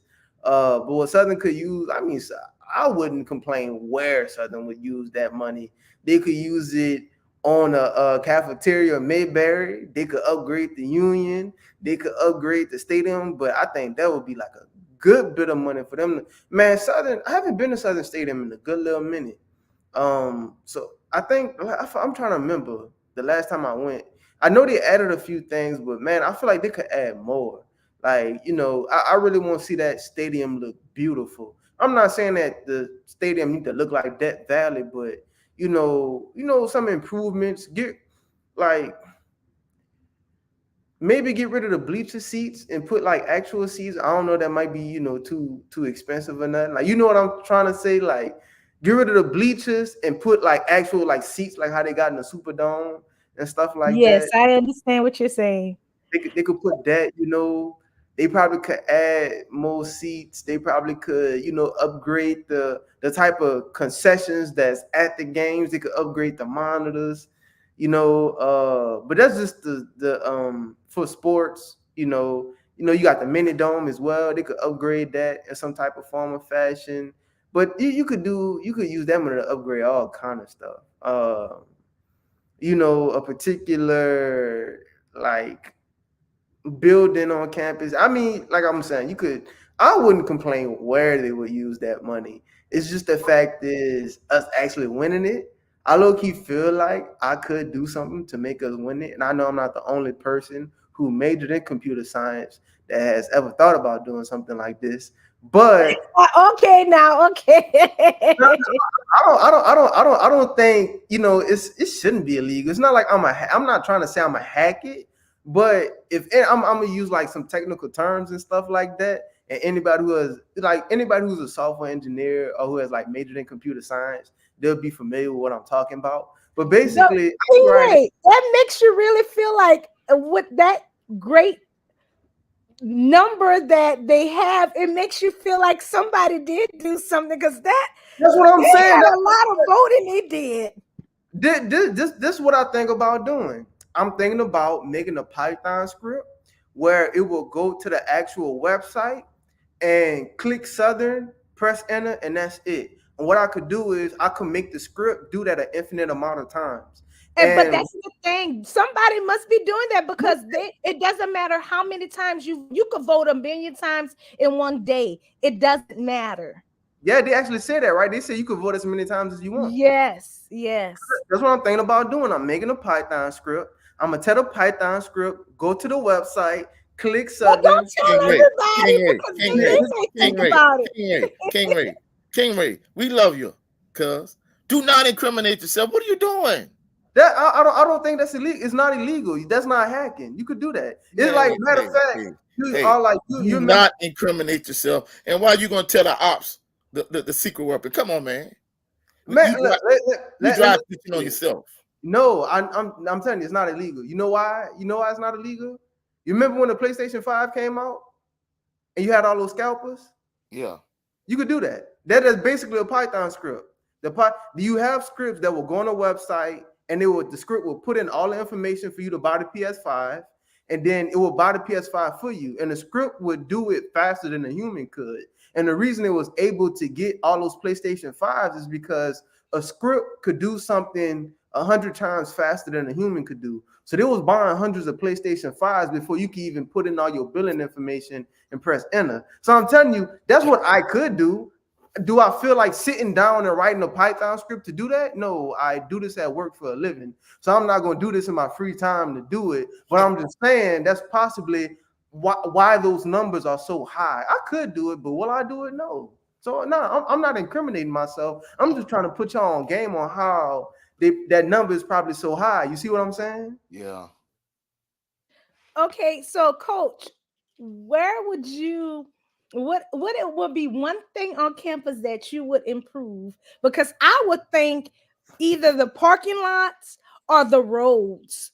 But it would be great for them to open another building, like re, you know, do another building that they can just, because like we have some buildings there that are so old, like school, like man, it's like this building look like it's from in 1970. But coach, Well, what are your thoughts? well, first and foremost, y'all have to realize that y'all went to Southern a lot later than I did.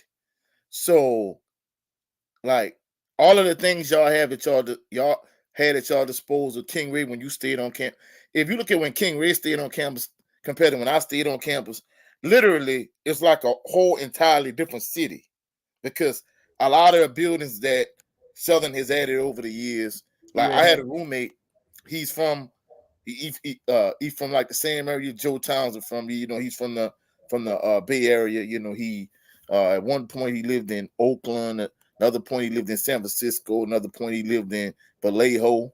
So he's from the Bay Area, but he was a architecture major, and he would talk about all the buildings that Southern University was supposed to build like years down the line. And the crazy thing about it is, years down the line, of buildings he would talk about, I go on campus now and see those buildings that he talked about, like in the late 90s, early 2000s. So that's crazy for one. Second of all, in terms of the counterpoint of what he said to the stadium, well, they already upgraded the stadium. You got Tony Clayton Plaza. You have, upgraded coaches' offices and facilities inside the stadium itself, for one. And second of all, at one point, of course, this was before King Ray's time, but they have like bleacher seats now, but before it used to be like uh concrete seats, not cement, on concrete. So it was like you was sitting on like a stone. It's like you were sitting on the ground.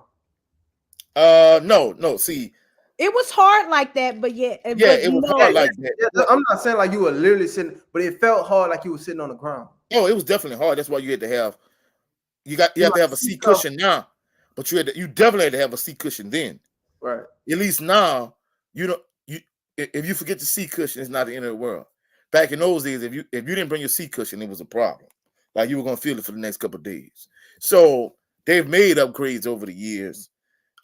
So they've upgraded stuff all around campus, is what I'm saying. But the point of it is, I don't know if Home Depot will be able to do the road construction. I think that's where they need it the most, because even though you've added a lot of parking, in terms of for tailgating, you've renovated a lot of buildings, you knocked down older buildings, you've built newer buildings. Even though they've done a lot around campus, like Kay was saying, there's still a lot that needs to be done. So I don't think they could put that money towards, since it's Home Depot. I don't think they're gonna do road construction, but I would take that money and I would uh, pretty much upgrade, like King Ray was saying, maybe the Union, because Smith and Brown Memorial Union, like they haven't done renovations to that in like for so long. So I think that's the area that you need to work on. Even though, like I know when I was at campus, they had the Union. They had like an arcade room with pool tables and so on and so forth. Like right next to it was a McDonald's. Now it's a Burger King. Across the way, they had like a Chicken Shack and a Baskin Robbins, and those now it's like a Chick-fil-A and an ice cream parlor. And so I mean they've done renovations in terms of like the eatery aspect of it, but in terms of the Smith and Brown Memorial Union, like as a whole, they didn't do renovations all across the board. So I think that's where uh I'll probably allocate those funds to go towards the union. Okay, and one other thing I want, because this is something I was discussing for Super Bowl. I don't know if you all watched the, well, this is something that was shown prior to that, even when the Las Vegas arena was being built, and they were showing how the field can be retracted, and all of these different things that were being done. And and I love how I, I don't know what uh, arena it is, but I maybe, but I'm sorry, God, that's my assistant who is working the board, and shout out to him, my baby. But guys, do you think that every NFL team should have the option to open the arena up, like example with the Chiefs situation, with being that they have uh fans coming in shirtless and with the cold weather and whatnot? Should they have all these teams arenas to be, whether it can be opened and closed up and have retractable fields and whatnot? Because I feel like this is something that should be done across the the NFL, not just certain NFL teams have billion-dollar stadiums or multi-million-dollar stadiums. What are your thoughts? Let's start with you, Ray, So I know because I what you, saw your hand go up. because as you were explaining, I know what you're trying to say. You're basically trying to say that every NFL team should have a dome. The reason why that Yes, happened to the Chiefs is that they have an open stadium. Like they don't have a correct, correct. like the Saints. It could be raining. Matter of fact, during Hurricane Katrina, that's where people in New Orleans went. They went to the Superdome. So like it could be raining. You could have a hurricane outside. it could be snowing, whatever. That something like that would not affect the Saints game. It may affect you getting to the Saints game, but the actual festivities and action that's going on inside the dome Yes, get is it, not. Ray, get it. Yeah, so I see when you was explaining that, I knew exactly what you were saying. And I feel like that kind of is smart because Houston Stadium is like that, where they could open it and close it. The Seahawks Stadium is not like that. It's almost like the Seahawks Stadium is like it's like a half of a dome, and like the middle is like open. But yeah, I feel like something like I feel like that is a good point, and I feel like something like that should come out the NFL's pockets and all the owners' pockets to where like, hey, like going back to what I said, like, as fans of the NFL, we need to test the NFL. Do y'all care about us? And make a push for this. Like, we want to come to the games and enjoy the games, but will you make this game safe for us? You know what I'm saying?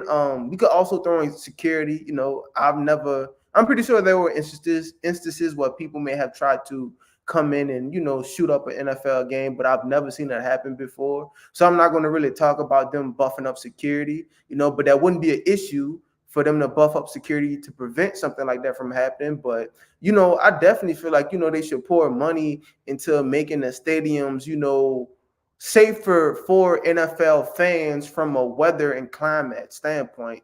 I feel like I do agree with that. I feel like if it's not a dome, if it's an open field, make it where it's a dome stadium where it could be opened or closed, and where if you got stadiums like the Minnesota Stadium or the Saints Stadium, it just stays like a dome and it doesn't have that option to open or close. Because I like the Superdome the way it is. I don't care about it opening up and stuff like that. But like I feel like Yeah, and Detroit. it gets hot in Louisiana Yeah, also. it gets very hot, so I don't think you really want to open up the dome. I open up like the dome and stuff like that. And I know, matter of fact, since you're talking about the NFL, MLB could do that too. Because I think the Rangers Stadium could open and could close, if I'm not mistaken. And that's why the Rangers they built the new stadium, because the old stadium that they had, it was like an open like field. And when it would get hot in the summer, like in Texas, it gets very hot and stuff too. I went to the Phillies, stadium, baseball stadium, and that's an open stadium as well. Like, where like it has no ceiling over it. But like with all that being said, I don't want to ramble on too long. Yeah, I feel like that makes sense. And I feel like, every NFL team that does not have a dome should consider doing that. I think about doing that. Coach. Absolutely not. The reason I say this is because, from a financial standpoint, every NFL owner is not in the same position. Every franchise is not in the same position. That's like me saying, I know certain people are gonna be like, "Well, coach, what does this have to do with the price of tea in China?" But the point I'm trying to make is, in a perfect utopian society, you would not have poor people. You would not have homeless people. The same way, in that particular instance, in a perfect world, this is how it would be. In a perfect world, every NFL team would have a dome, or every NFL team would have a retractable roof. Even with that being said, every franchise doesn't generate the same amount of money. Every owner is not on the same financial level. So you might have some owners that might be multi-billionaires, and then you have other owners that might be worth a few $100 million. So the point I'm trying to make is, every owner and every team is not in the same position. And lastly, some owners, even if they could, they really wouldn't do it, because from the simple fact that some teams feel like if you are a cold weather city and you have a open field without a dome or without a roof, they feel that might give them a competitive advantage. Because just think about it, the Dolphins, Miami is a warm weather city, whereas in the wintertime, it gets extremely cold in Kansas City. They feel like that's one of the things that gave them a competitive advantage in that particular game against the Dolphins. Of course, from a schematic standpoint, they did an excellent job taking away Tyreek Hill. But the point I'm trying to make is, they felt like from a competitive standpoint, you have a team that's used to playing in warm weather, playing in a warm city. Now you're in a inclement, cold environment. Hey, you're not gonna play the same. And you can see the same thing when the Saints, when they go, like when they went to Philadelphia, played in the Eagles in the playoffs years ago. They was like, hey, they're a dome team. They not used to playing outside. So a lot of these franchises and these teams, they feel like if they're in a cold weather city, if you have a team that's a warm weather team like the Dolphins or a dome team like the Saints, they feel like playing in that inclement weather gives them a competitive advantage. So that's why it's not going to never happen. I mean, don't get me wrong. I know you saying you won't look at the best interests of your fans, but from a safety standpoint, as a fan, I have to make the smart decisions on my own. Now, if I know it's going to be ridiculously cold, it's stupid of me to literally go out there with no shirt on. I mean, come on, man. And I mean, it's one thing. Of course, global warming is a real thing. But the point I'm trying to make is a difference between us years ago going a Southern University game where it's like, 25 degrees versus going to a Kansas City game where it's below zero. Come on, man. It's nah. I mean, so at the end of the day, the fans have to make smarter decisions themselves. Guys, anything else for open discussion? Okay, let's move on to fact or cap. Start us off, coach. All right. My factor cap for my New Orleans Saints fans. Was it a smart idea for the New Orleans Saints to give the Honey Badger a 2-year, Teron Matthew, a 2-year contract extension? Factor cap. Ray. I'm gonna say uh Cap. I don't think they should have given him that much. Man, I don't want to make it sound like the Saints should lowball Tyrann Mathieu, but he's at the end of his career. He shouldn't. I mean, I don't mind them signing him for two years, but with him being a well seasoned vet and the way he kind of looked very slow last year, now I wouldn't want to spend too much of money on him. And I'll say cap as well, but not uh because of not paying people what they're worth, but the fact of the matter, they need to be mindful of how much they're dispersing, like how much they threw out uh for Derek. So, I just think they need to be mindful of how much they're putting out there. Yeah, I would say it's big cap too. Uh, it's instead of going, what closer to what Kay was saying, it's gonna be closer to what King Ray was saying. Basically, I feel like the Honey Badger, he's in the twilight of his career. He's at the point now where I'm gonna be honest with you. They just should have went a different direction. I know behind the scenes, King Ray and I was talking about how maybe they should have got Jalen Adams, since the Seahawks cut him. Or maybe they should, on my brother channel, Jared 11 Green, we talked about how, we don't know if Jordan Carter is going to be good enough to make it in the NFL. But they need some young blood. Like, I I feel like they should give Jordan Carter a shot in terms of potentially drafting him from Southern. So the point I'm trying to make is, like, if this was the LSU version of the Honey Badger, cool. But at this stage in his career, they should have just pivoted and went a different direction. He done at this point. Okay, Ray, fact or cap? All right, factor Cap. I'm gonna give you a very easy one. I feel like factor Cap is Jaden Daniels, uh, the top 5 pick in this year's draft. That's big fact. The reason being is, with you see quarterbacks like Kirk Cousins and Derek Carr getting the bag, and they're not even worthy of that. Me, if I'm a franchise, I'm gonna be truthful. I'd rather spend the draft capital to move up to get a quarterback like Jaden Daniels. I mean, don't get me wrong.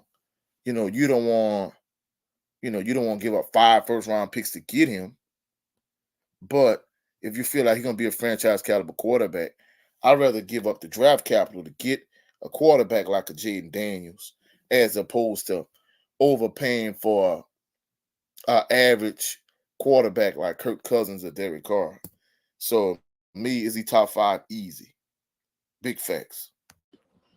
And for me, I would say fact. The reason being, anything coming out of schools for Louisiana or just coming out of Louisiana altogether would be big ups. I know he's from San Bernardino, but for him to be repping LSU, it has to be fact for me. Okay, guys, real quick, before, and I don't know, for me, I don't know if I need to move it on for the next topic or hold it for or what, but I'm gonna move on to the next topic for mine. Do y'all have another factor cap before we move on? Fact, quick one, super quick one. Fact the cap. Aaron Uh, Donald just retired. Uh, uh, will Aaron Donald be greatly missed by NFL quarterbacks? What I mean by missed, are NFL quarterbacks happy that Aaron Donald has retired? Oh, they definitely gonna be happy that he retired. But truthfully speaking, he's not gonna be missed by the NFL quarterbacks, but he's gonna be greatly missed by the LA Rams. Like they really gonna miss him in terms of the D line up front. I mean, he the most dominant nose guard slash defensive tackle in the game, in my opinion. So yeah, they're gonna miss him big time. and Ray caught me on something that I was going to bring up for our next topic in the NFL. We've been seeing a lot of guys retiring, including including Daniels, as well as um, Travis Kelsey's brother, Jason Kelsey, and Jason at his retirement, he Travis had a very emotional speech. What are you? Do you think that these guys see that their time is winding down and there's a new uh, mode of guys coming in that will be great competition for them, or it will be in a negative aspect? Or do you think they know that uh, they want to just appreciate the time that they have with their families and enjoy life? What are your thoughts? Let's start with you, coach. Yeah, I mean, I think in terms of Jason Kelsey, Aaron Donald, especially Aaron Donald. Aaron Donald has been dominant for a long time. Jason Kelsey has been a very good offensive liner for a long time. I mean, at a certain point, I mean, don't get me wrong. I think the biggest issue when I look at NFL players is the fact that not NFL, but just most professional athletes in general, they go broke like 3 to 4 years after they retire. I feel like as long as they're taking care of their money, and as long as you have life after football set up, I think more than anything, I think if you have life after football squared away, your finances are in order. I think at a certain point you got to know when to hang it up. And as long as they made peace with the fact that, yeah, hey, I done gave it enough. I've won the Super Bowl in terms of Aaron Donald. Yeah, I think it's just time to move on. You can't play forever for all the times undefeated. And not only that, but the fact that you're taking all these hits, you've done so much damage to your body for all these years. Like you said, Kay, I mean, it's just a point where you just want to spend time with your family. You want to enjoy your family, especially if your finances in order. More than anything, you just want to go to the next phase of your life. I mean, uh, you just, ending one chapter in your life and you're just going on to the next chapter. That's all. Ray, what are your thoughts? Because also Jason did mention he want to take this time to spend with his daughters and also to support his brother. So that's something that he wants to foresee in his future. What are your thoughts, Ray? Man, every time I think about an NFL player retiring, and I was just thinking about this like last week. I always think about Drew Brees and Drew Brees' sons throwing that football with Tom Brady, and it's all about getting your priorities straight in life. Um, your NFL career gonna come to an end one day, but your family gonna always be there. And which one is more important to you? I don't have kids, but I'm pretty sure for parents, you rather watch your kids, support your kids. When you watch the NFL, we spend Christmas together as a family. But those NFL players are playing on Christmas, and that's time they're not spending with their family. So it's like, which one is more important in life? And the reason why I think about Drew Brees, you know, I know Drew Brees had a lot of peace, and not trying to compare or like pin Drew Brees against Tom Brady. The reason why I felt like Tom Brady came back was because it's like I'm not trying to say he's a horrible father or a horrible family man or nothing like that, but it's almost like he couldn't. It's almost like he prioritized the NFL over everything else in his life, and he just couldn't, shake that. But Drew Brees is like he knew where his peace was at. Drew Brees knew his peace was with Brittany and and his kids and stuff like that. So whenever I see a well seasoned NFL veteran retire like Aaron Donald, who got a ring, he finally got. I remember when the Rams won the Super Bowl. The first thing he did was started pointing at that ring finger. So, so he finally got the ring. Jason Kelsey, got a ring with the Eagles. Both of them are Hall of Fame players. So, there's really nothing else for them to really go after and stuff like that. And, they just want to build their family, live in peace and be in peace. And, Drew Brees, when he retired, he was at peace. He won a Super Bowl, broke all those records. He just wanted to go be at home with his family. And, you gotta love that for NFL players. You know what I'm saying? And any athlete that pretty much anybody. You could be a school bus driver and retire. Man, go be at peace. And Ray, you hit the point that I was about to bring up. And I think that's the thing people need to keep in mind also. When you hit that goal that you set for yourself, like for probably the average NFL player, is to win a Super Bowl. Once you hit that mark, you have achieved one of the goals that's on the top of your list. So, there is that is really not much more you would want to do other than probably win a second or a third. But after you won that initial thing to get that goal off checked off the list, you know, that's what you want, right? It's to win a Super Bowl, and I think that's the average person that enters into the NFL will want to get that Super Bowl ring, right? Um, and also before I pass the baton over to you guys, let's shed the light on Russell Wilson. He has moved to the Steelers, and I wish him much success also, as well as him moving on to get together and put his head, put two great, nothing against any other race or anything, but for him and Mike Tomley to get together and put their heads together and make a great team. What do you think, Ray? Do you think that they are going to win a Super Bowl together? Do you think No, Russell Wilson is going to stay where he is, stagnant? Do you think nope, something more is going to happen from where they are? nope. What's gonna end up happening? Russell Wilson is gonna go there. He's gonna play and perform better than how he was under Sean Payton with the Broncos. The situation he's in now with the Steelers is kind of similar to Seattle, but just like with a lot of these names that that we know, they getting to the point where they old now and they towards the end of their career.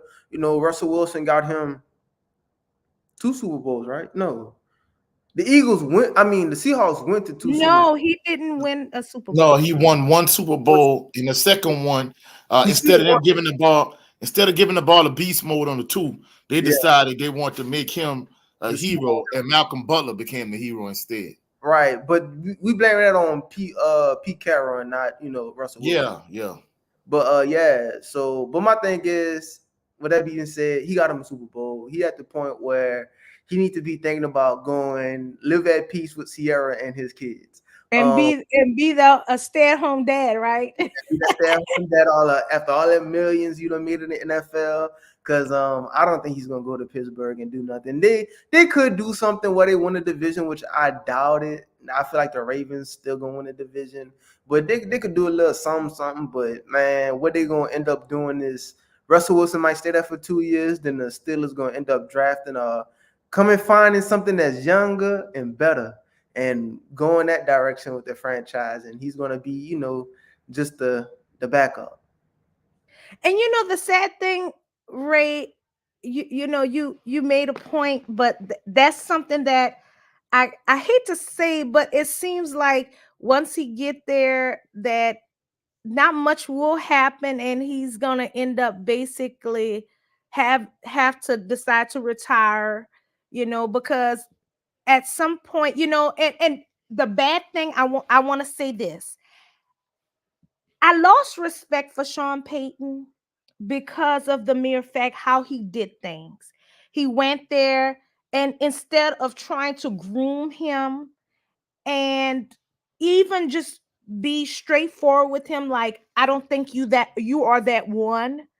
He went there and, basically to make way for who he wanted to be there. And I really lost respect for him for that, how he handled him, instead of, handling things man to man. I hate to say it like that, because in New Orleans he had who he wanted there, Drew Brees, because he did make way for Drew Brees to come, and they did win a Super Bowl. And maybe he sees he sees something that he's trying to, the ultimate goal that he's trying to reach, to bring them a Super Bowl. Maybe, I don't know, but I did lose respect for him on that. But coach, what are your thoughts? Uh, I'm gonna partially agree with King Ray. I mean, I think I said this on the previous show that Russell Wilson, that the Pittsburgh Steelers was the perfect fit for him. The reason being is because there's a similar situation of what he had when he was in Seattle. They have a very good defense. They added Patrick Queen.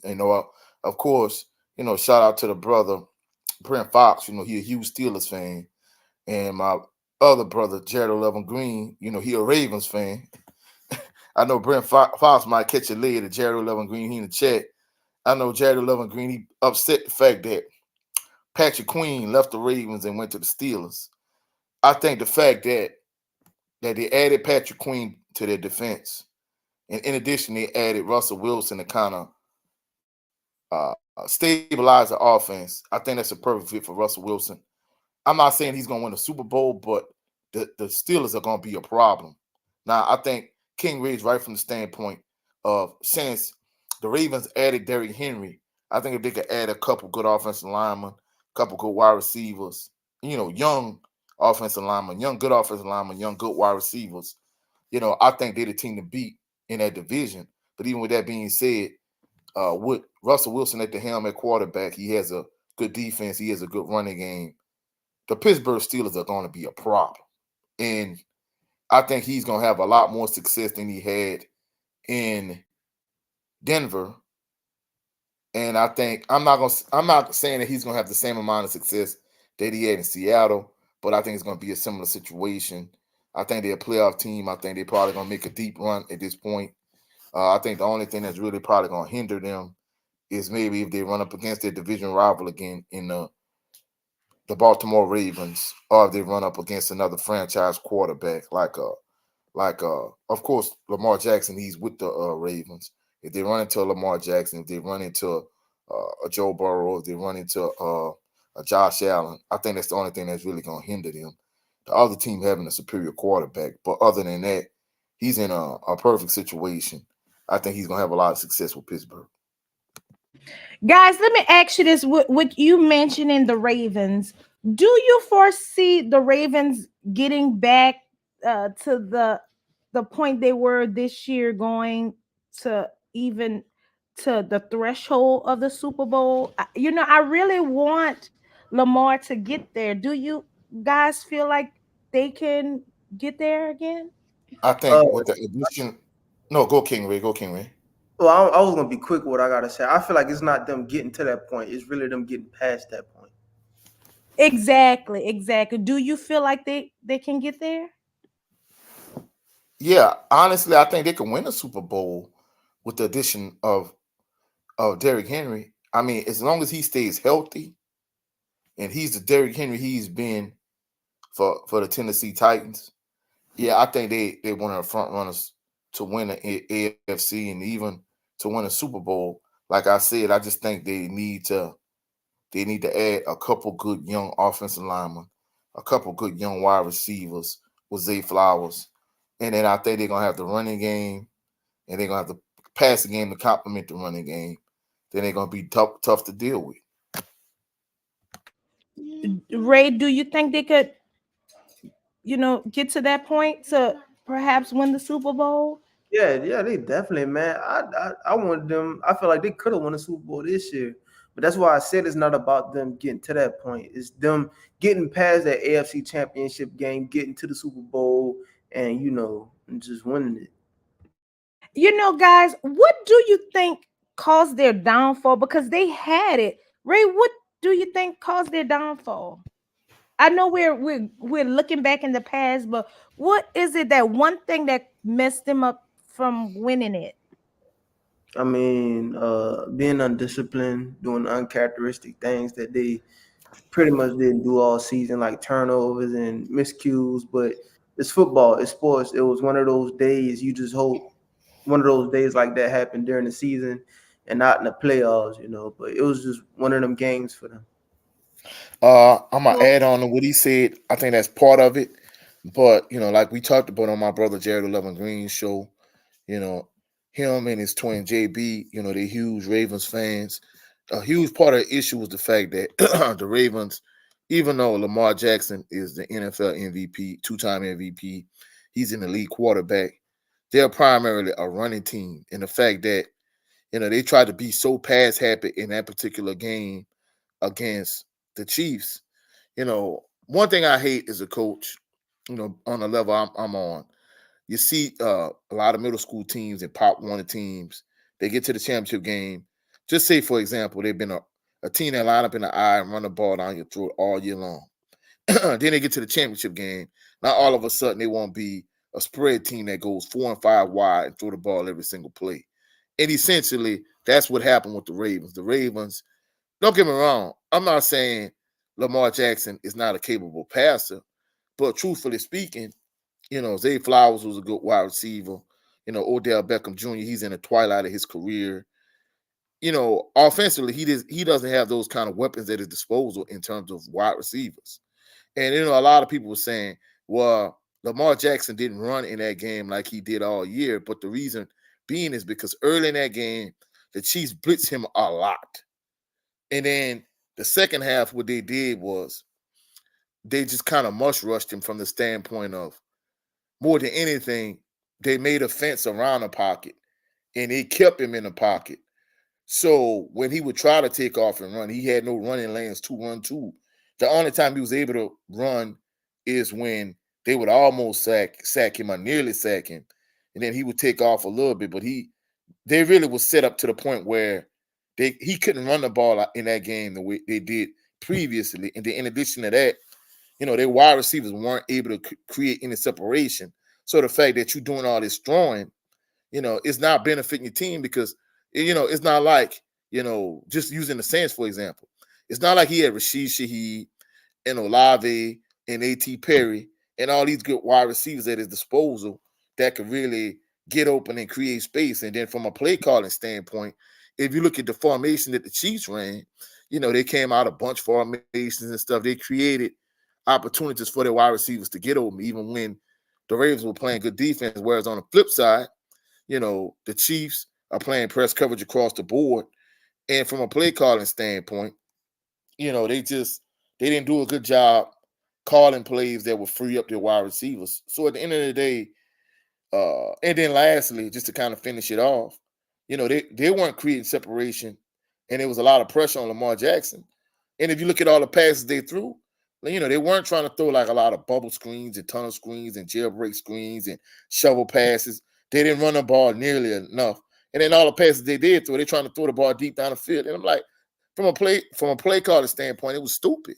So at the end of the day, I'm not saying Lamar played his best game, but the point I'm trying to make is, the offensive coordinator and head coach, they didn't do a good job of doing what they did to get them to the big dance. Being a smash mouth football team and Lamar Jackson being a compliment, with all of his running and using his legs, that's what got him to that point, and they just kind of abandoned that when they got to the AFC Championship game. And And guys, before I pass the baton, I see that CJ Garner Johnson, he is a free agent right now. I feel like the Saints should try to get him back. Hey, no, So okay. Let's not start that, please. No, y'all know. Leave that boy. No. Hey. King Ray, of course, Rude Dog and I was on the opposite side of him. That's bull crap. Kid, you make an excellent point. The only issue I have with that is the fact that they paid the Honey Badger. Nah, they probably not gonna have more than anything. They're not gonna have the money to pay C.J. Gardner Johnson. But you can say what you want. You C.J. you Gardner Johnson. you can give CJ C.J. Gardner Johnson is contact. a huge upgrade over the Honey Badger. The Honey Badger is in the twilight of his career. He's Coach, done. They should Coach. have left him where he I'm not. was I'm at. not. I'm not. C.J. I Gardner Johnson understand is what the you're man. saying. I'm not disagreeing that CJ Gardner Johnson is not better than the Honey Badger. He is better, and I feel like you could get him for way cheaper because this is like the third team that done let him go. So it's not like he out here trying to demand a bag. So I feel like you could get him yes, around the same price as the Honey Badger. But the Saints just let go one of our greats, Michael Thomas, for what apparent reasons? Similar they reasons. did. Oh my goodness. Yeah, Mike T not on the team no more. He too toxic now. And that's the whole point I was trying to make about CJ Gardner Johnson. I'm not saying that the dude is trash. I'm saying he's toxic. And nobody wants that on their team. That's what I keep trying to tell y'all. And What? the thing is, Mike T punched him. So both of them are toxic. Like, What? But see, this is the thing. This is the thing you're not adding. C.J. Gardner Johnson still has value in terms of still, I feel like being Mike a T people. probably still got value too. Man, no, he got value, but he ain't what he once was. Whether you Nah, want to acknowledge that or not, or you admit that or not, Michael no, Thomas he is not. Mike T not once. He not that what we want to say like the a flag 99 boy. overall, the 149 catches in one season. He not that Michael Thomas no more. No. Yeah, and then not only that, but you know, like you said, I'm using your terminology. He has Twitter fingers. The fact Yeah. that every time you get hurt, you know, you can't shut up. You see all this stupid stuff on social media. Like, bro, like, you're not that guy no more. Like, Right. you're not in a position of where you could talk out the side of your neck and you You could talk um, crazy. You can't talk crazy with people on social media, but your quarterback throwing him under the bus. Yeah, that he ain't Drew reporter, Brees, but guess what? Man, you ain't in a position to talk crazy like that. But shut up and play ball. Or shut right? up and get healthy. Get Right. healthy more than anything. You seen what Mike T told that reporter? What he said. He said something. He called him a racist. He called him a. He just started going in on a reporter. And then all the reporter was saying, like, he was just putting it out there that the Saints will most likely, walk away from Michael Thomas. And Mike T just They started going need off. to. They need to. Excuse me. And I know you were saying your point was always C.J. Gardner Johnson was toxic in the locker room, but like we always say, to me that was hearsay, that was conjecture. And I know you're gonna say your counterpoint is gonna be the fact that, well, hey, if Saints the Saints, two other teams don't let him go, there must where there's smoke, there's fire. That could be the case, but at least with C.J. Gardner Johnson, I feel like the juice is worth the squeeze. Whereas with $100 million Mike, he ain't $100 million Mike no more. If Nah. anything, he probably 500,000 Mike at this point. At this point, the juice ain't worth the squeeze with him. Let him ride. You know what I'm saying? Right. He won't go to Kansas City. Andy Reid don't want him. Miami don't want him either. Because I seen something with Tyreek Hill Yeah, said something, Tyreek Hill wants him. Tyreek Hill wants him bad, but like but you said, not the the Dolphins coach. probably don't want him. Right. Anything else you have on the NFL, Ray? No, well, Nah. no. Let me finish it off. I think I think Tyreek Hill feel like him and Waddle could take the top off of defense, and $100 million Mike, well, $500,000 Mike at this point, he'll be the guy to go over the middle and be the possession receiver to keep the chains moving. I feel like he'll be in Tyreek Hill's mind. I think he feel like he'll be the perfect complement to him and Waddle, but I don't think the juice worth the squeeze when it comes to Michael Thomas. Any topics you have on the NFL or the Saints, Ray? Coach? Yeah, okay. We done. The time has been well spent. It's been a long show. Yeah, I think we could wrap it up at this point. Boo. Okay, closing remarks, Coach. Start us off.